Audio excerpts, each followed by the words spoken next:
On the morning of October 21st, 1805, off Cape Trafalgar, on the coast of Spain, Admiral Horatio Nelson stood on the deck of HMS Victory watching 33 French and Spanish ships form up into their traditional line of battle. British naval doctrine for over a century had called for the same rigid response. Form a parallel line, trade broadsides, let attrition decide the day. Nelson had already broken with that orthodoxy. His plan, what his captains would later call the Nelson Touch, was to split his own smaller fleet into two columns and drive them directly into the enemy line, cutting it into isolated, disorganized clusters that could be overwhelmed one at a time.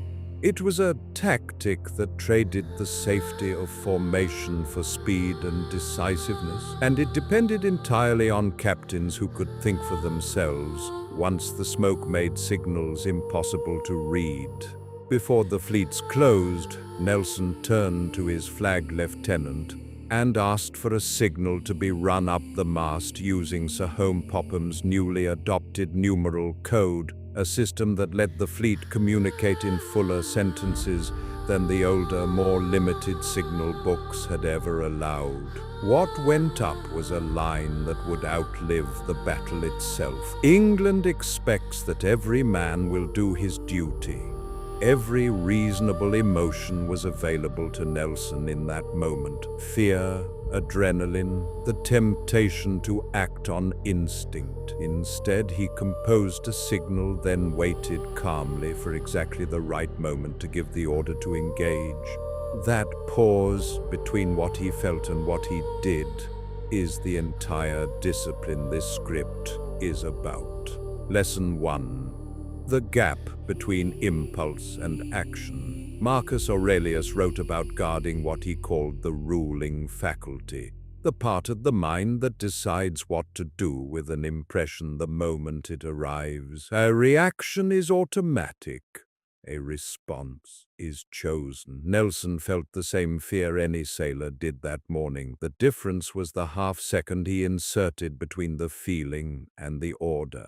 Lesson 2. The impression is not the fact. Marcus Aurelius reminded himself daily that things themselves don't disturb us, our judgment about them does. An insult is just sound until you decide it's an attack.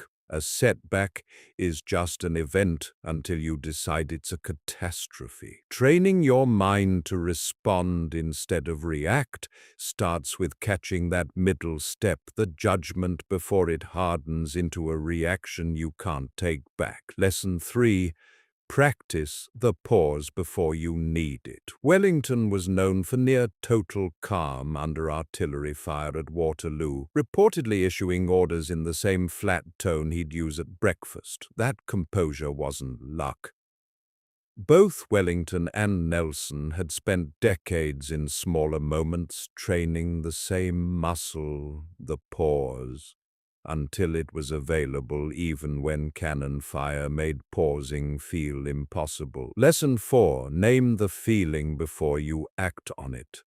Marcus Aurelius often broke a disturbance down into its parts before responding to it, what actually happened, and separately what he felt about it. Naming the feeling puts a small but real gap between you and it. I am afraid is a fact you can act around. Unnamed fear just runs the show from the driver's seat, unexamined, while you call it something else. Anger, certainty, urgency.